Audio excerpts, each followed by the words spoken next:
Hey everybody, I will say in Hebrew because basically it's Hebrew speakers in the beginning and after we start English. אהלן לכולם, ברוכים הבאים, אנחנו ברעיון עם ריד אובריין שהוא בעצם מנהל שותפים של אמפייר פליפרס והכל יהיה באנגלית, אז אני אעבור לאנגלית. Okay, I will move to English now. So how are you, Reed?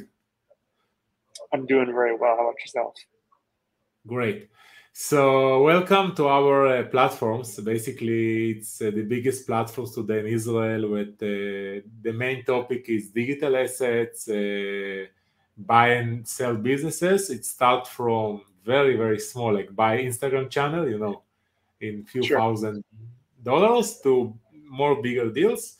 So our listeners, it's from very small people, entrepreneurs who are listening about, I want to buy digital assets. I want to get some passive income, you know, all these things that you see in the internet, like from very big investors with looking after deals. And basically in Israel, it's less, let's say, less development outside Israel. So it's basically the platforms they have to see new deals. So it's what we have. So nice to meet you. If you want, you can introduce yourself a little. Yeah, absolutely. So, as Anatoly said, I'm Reed O'Brien. I work for a company called Empire Flippers. We are the largest online curated marketplace in the world for this type of e-commerce content businesses.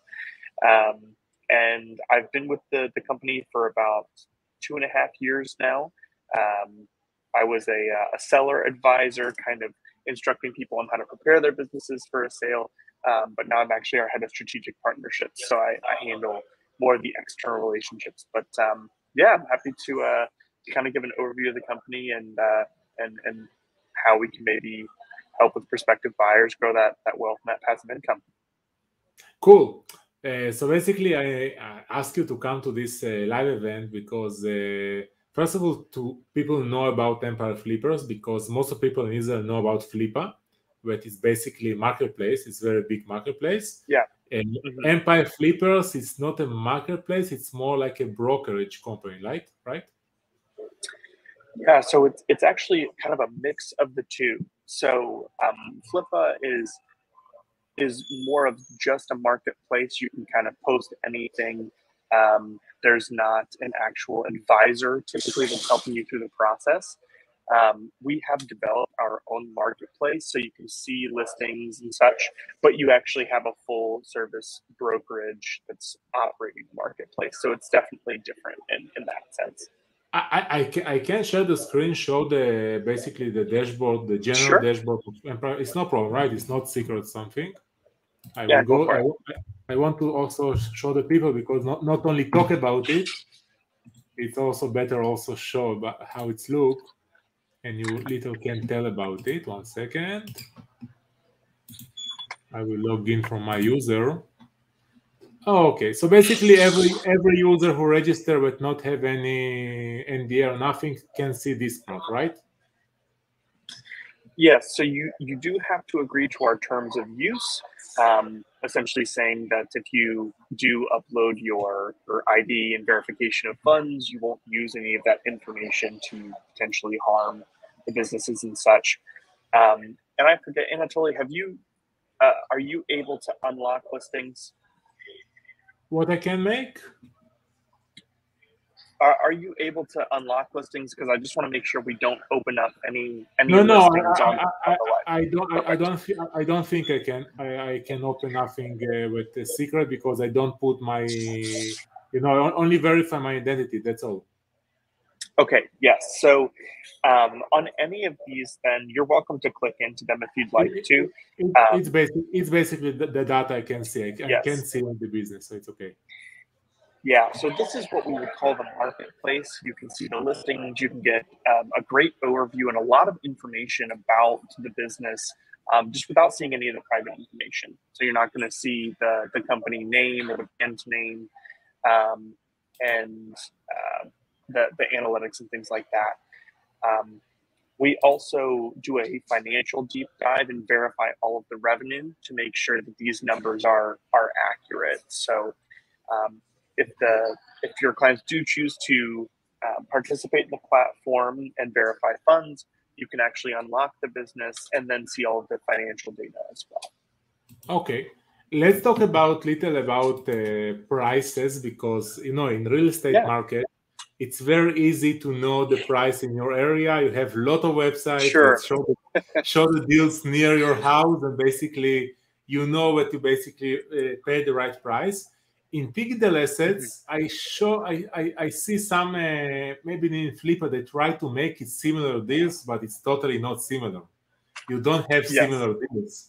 So what basically the multiplier that businesses are sold?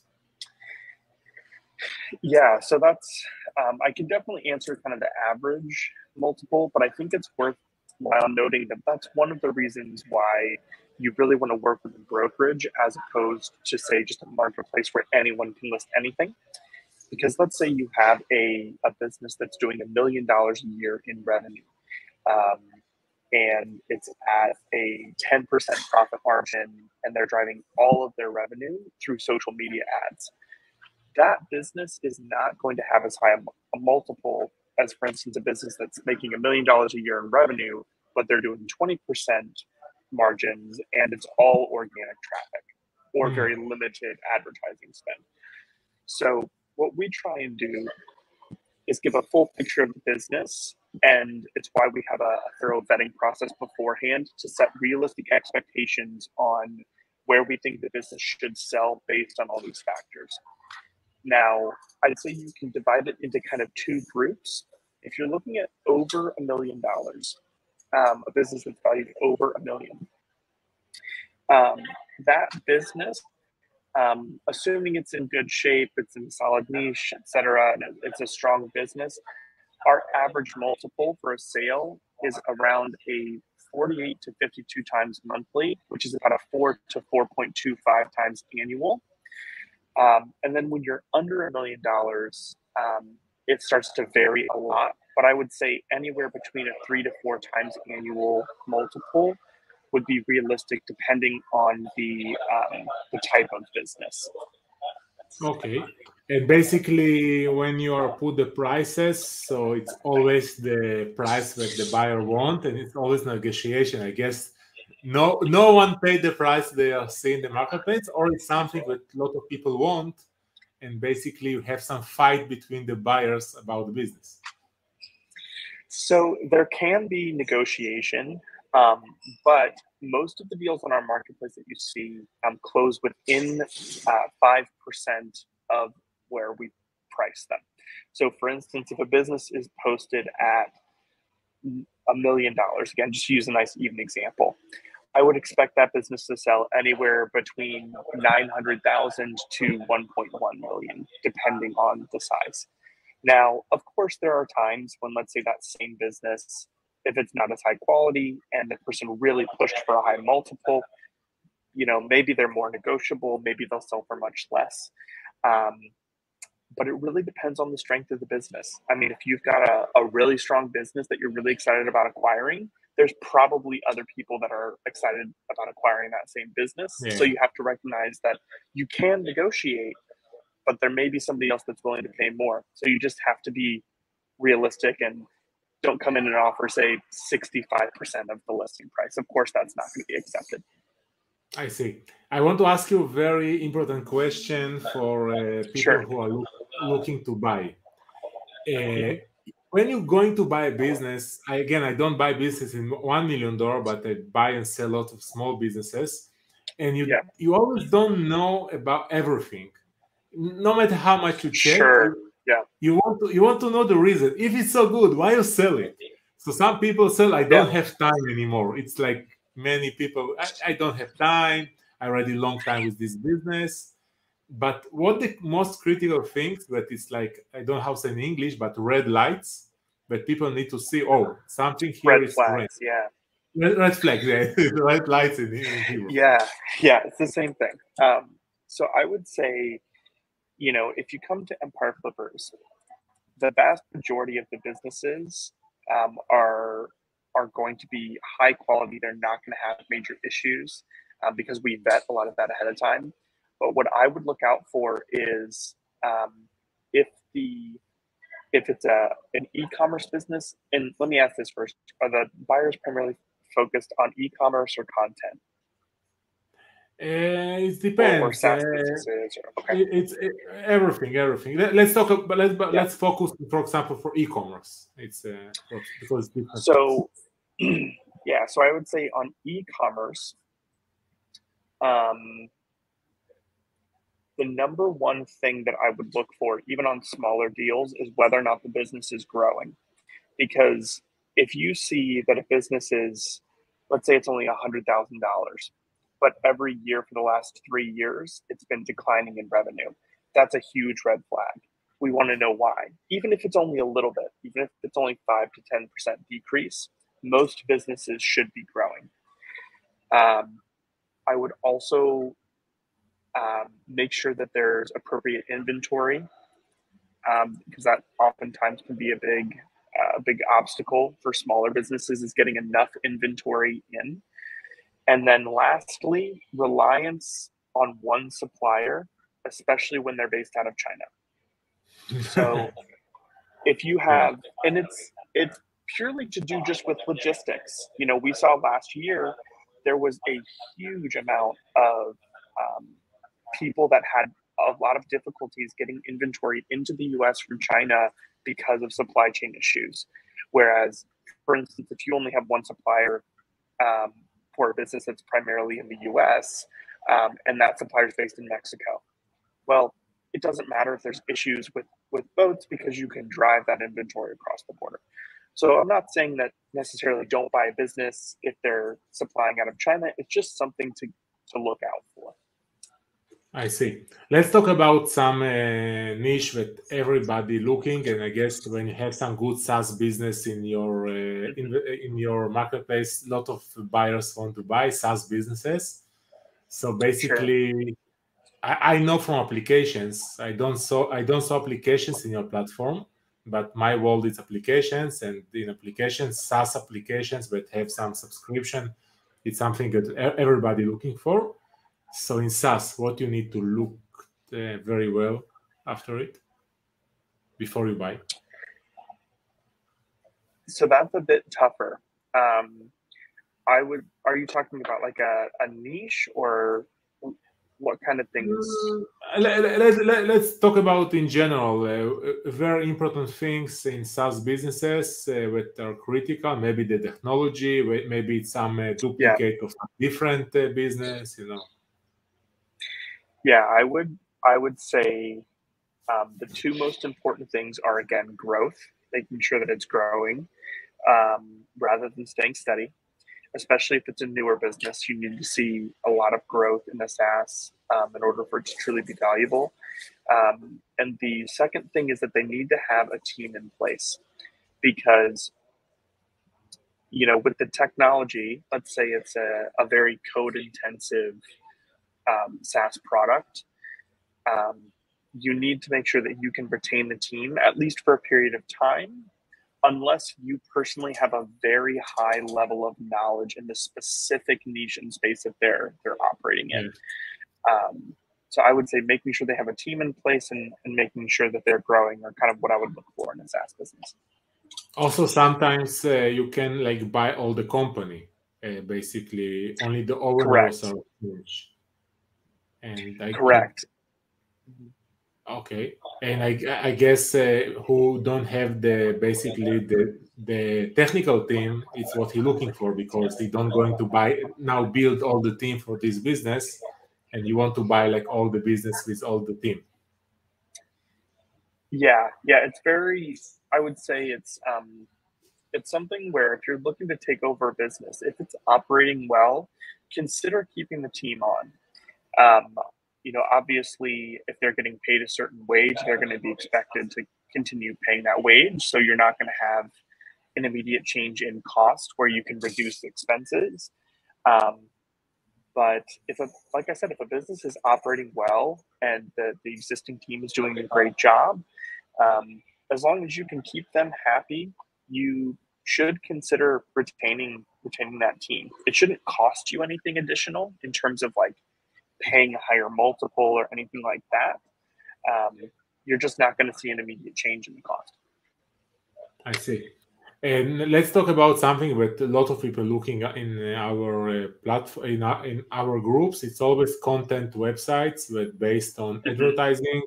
It's like it's feel like it's not, you don't need a lot of knowledge to buy it, because Sure. basically you buy it, connect to AdSense or Ezoic and all these platforms, Amazon affiliate, and you start to make money from day one, and you don't need a team or Right. nothing.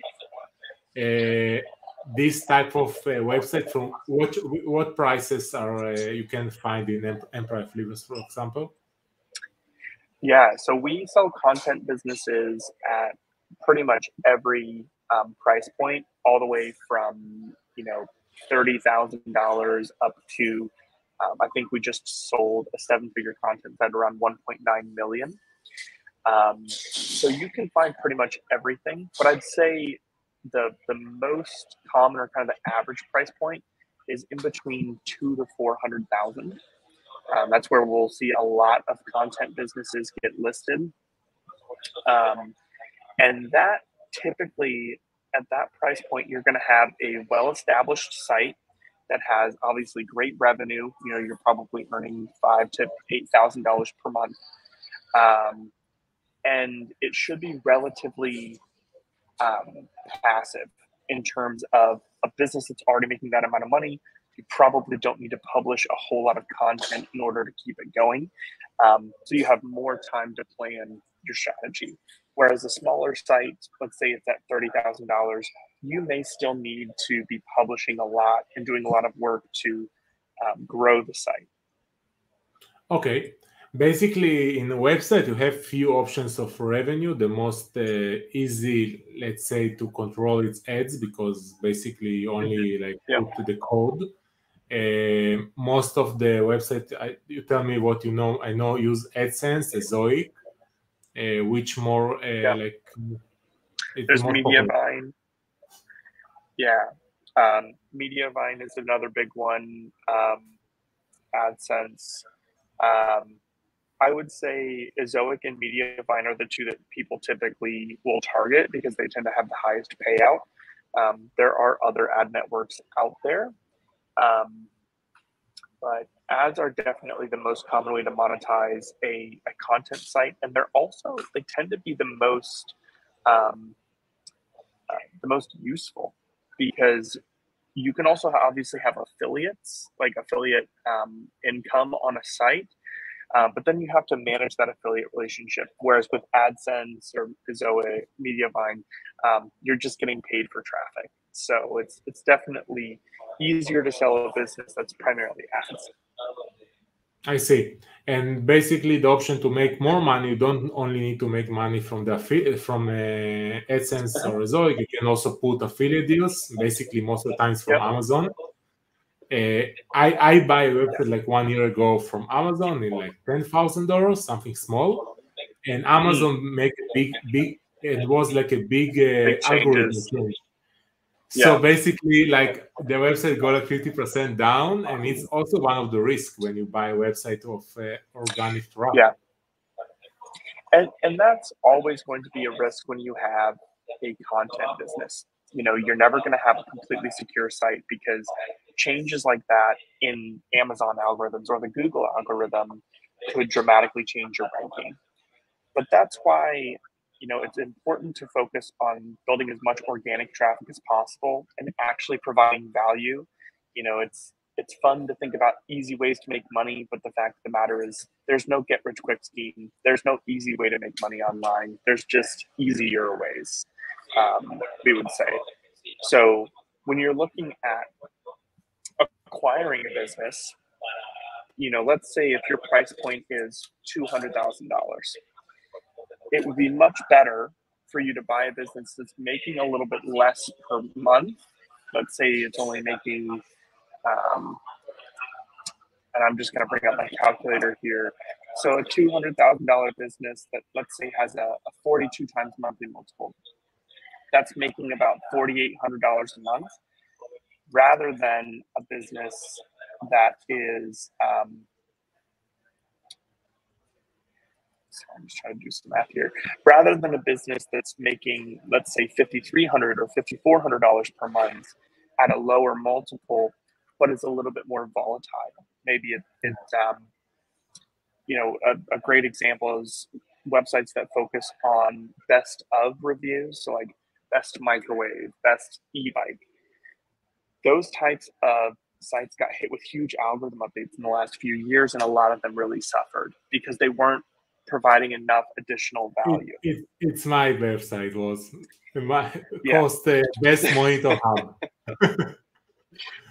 Yes. Okay. So it's something that those sites are still important. They can still make great money. You just have to be aware of those risks. Whereas something like if you're writing about gardening, people have been gardening for thousands of years and they'll continue to garden for thousands of years in the future. Yeah. So it's relatively easy as long as you're making good content on the site, or if you buy a site that has good content, you can expect that that's going to be more easy to keep going.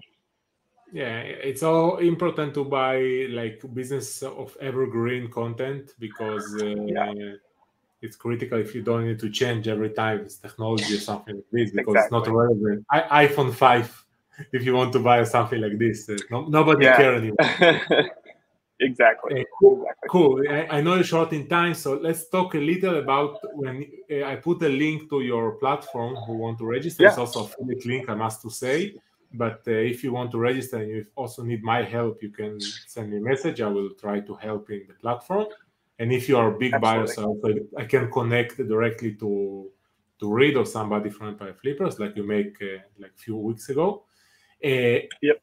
Okay, somebody registered to the website. You need to make some verification of upload the passport or something like this, if I remember, like KYC, right? And when he wants something, so what happened? Because I don't buy from the platform. Something. So yes, so you'll have to do two things in order to gain access to listings. You have to verify your ID. KYC is know your client. It's a form of verification where you can upload your passport, or in some cases a driver's license. It just kind of depends on the country.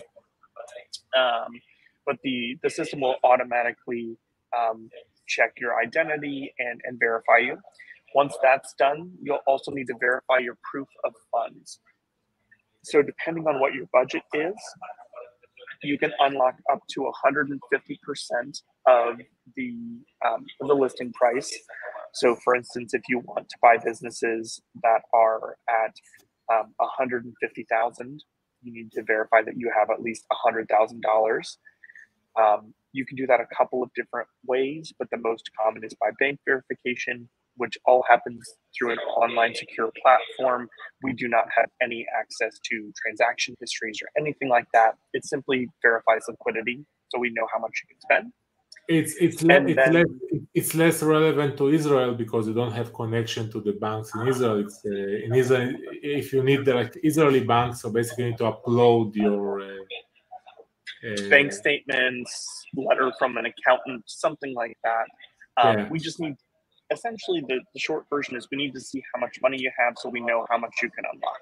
That way, if you only have, say, $300,000, you're not accessing businesses that are worth $3 million. But what will then happen is you're able to unlock businesses. So when you go to that marketplace, there's a button in the top right corner that says unlock. That will give you access to the financials, to the Google Analytics, to more detailed information about suppliers and things like that. I will show it. It's basically this button, right? Unlock listing. Yes. Mm-hmm. I still can't make it because I don't have the proof of funds. Yes. So you'll go through this process. You'll agree to the terms of use, and you'll provide your proof of funds, or if you already have proof of funds, it should allow you to simply unlock it. Like if you've already gone through those steps. Cool. And then what we can do, and what we would love to have happen, is even before you get to this step, we should try and have a call with one of our business advisors. And where I make it? So we can do that two ways. You can either email me directly and I'll get you in contact with the best person, Or Okay. I believe on the left-hand side there, where it says buying. Oh, here. Customer service. Okay. Actually, I believe you can click. Yeah, you can click that as well. So actually, if you go back to where you were before, if you click that little box that had the chat bot, if you click that Empire Flippers call, it should direct you to a screen where you can choose. Yeah, you can choose I'm a buyer, and then select the time that works for you. Cool. Okay, cool. Looking very easy. You only need to have the money to buy the businesses. That's all, and you can buy it. It's the only issue. I must have to say from my experience. 1 second.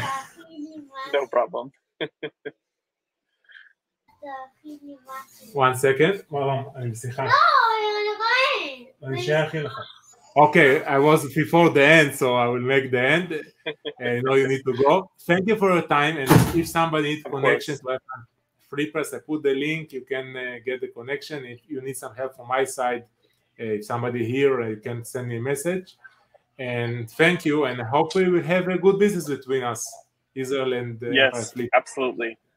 Absolutely, and anyone on this call can feel free to reach out to me directly anytime. Like I said, I'll probably get you in touch with a business advisor to help you with the next steps. But I'm happy to answer any questions that you guys may have. I will, if you can send me your even Facebook account, I will tag you in because it's always jump on the group. It's like in the group it can jump in Facebook. So I will tag you in the live. And thank you very much for your time. And that's all. Thank you. Sounds good. See you later. Bye-bye.